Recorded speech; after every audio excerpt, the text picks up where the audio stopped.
মুহতারাম হাজিরিন, আল্লাহ পাক রব্বুল আলামিন মানুষের মাঝে দুইটি চাহিদা এবং দুইটি ক্ষুধা দিয়ে বনি আদমকে আল্লাহ পাক দুনিয়াতে প্রেরণ করলেন। একটি ক্ষুধা হলো পেটের ক্ষুধা, আরেকটি ক্ষুধা হলো যৌন ক্ষুধা। আল্লাহ পাক রব্বুল আলামিন বনি আদমকে দুনিয়াতে এই দুইটি ক্ষুধা দিয়ে প্রেরণ করলেন। সাথে সাথে আল্লাহ পাক রব্বুল আলামিন বনি আদমকে পরীক্ষা করছেন যে বান্দা তার ক্ষুধা, তার চাহিদা পূরণ করার ক্ষেত্রে তার মন মতো চলে নাকি আমার দেখানো পদ্ধতিতে চলে। এই চাহিদা ক্ষুধাগুলো পূরণ করার জন্য দুইটি মাধ্যম রয়েছে, দুইটি পথ রয়েছে। একটি পথ হলো হালাল পথ, হালাল পন্থা। এটা হলো আল্লাহ তাআলার পক্ষ থেকে আদেশকৃত। আরেকটি পন্থা হলো হারাম পন্থা, অবৈধ পন্থা।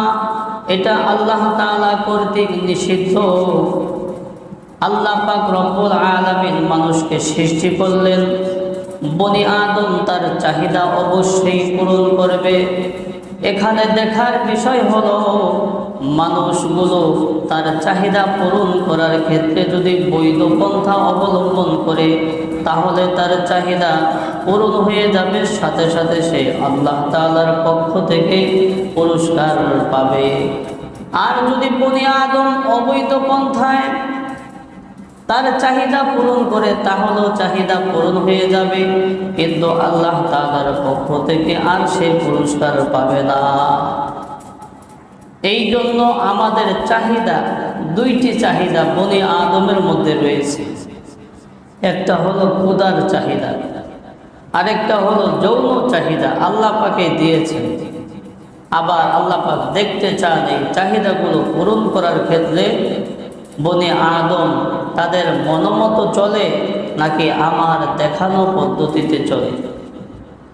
আল্লাহ পাক রব্বুল আলামিন সূরাতুল মুমিনুনের ভিতরে মুমিনদের বৈশিষ্ট্য বর্ণনা করতে গিয়ে বলেন, ওয়াল্লাযীনা হুম লিফুরুজিহিম হাফিজুন, ওয়াল্লাযীনা হুম লিফুরুজিহিম হাফিজুন ইল্লা আলা আজওয়াজিহিম আও মা মালাকাত আইমানুহুম ফাইন্নাহুম গায়রু মালুমিন ফামান ইবতাগা ওয়ারাআ যালিকা ফাউলাইকা হুমুল আদুন।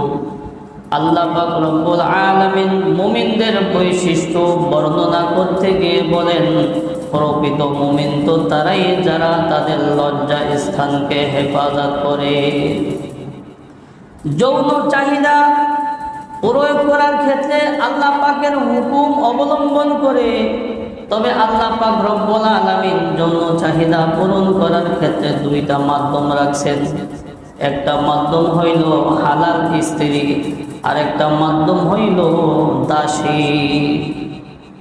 এদের ক্ষেত্রে যদি তাদের যৌন চাহিদা পূরণ করে তাহলে গুনাহগার হবে না, সীমা লঙ্ঘনকারী হবে না। আর যদি এই দুইটা ব্যতীত অন্য কোনো ক্ষেত্রে তাদের যৌন চাহিদা পূরণ করে তাহলে গুনাহগার হবে। মুহতারাম হাজিরিন, আল্লাহ পাক রব্বুল আলামিন বনি আদমের যৌন চাহিদাকে পূরণ করার মাধ্যম রেখেছেন দুইটা। একটা হইল স্ত্রী, আরেকটা হইল দাসী।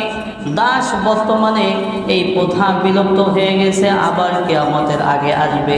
এই প্রথা আবার কি চালু হবে, এক সময় ছিল, আপাতত বন্ধ আছে, আবার এই প্রথা চালু হবে। তো এখন বিলুপ্ত হয়ে গেছে, শুধুমাত্র একটা প্রথা রয়েছে, একটা মাধ্যম রয়েছে, সেটা হলো হালাল স্ত্রী।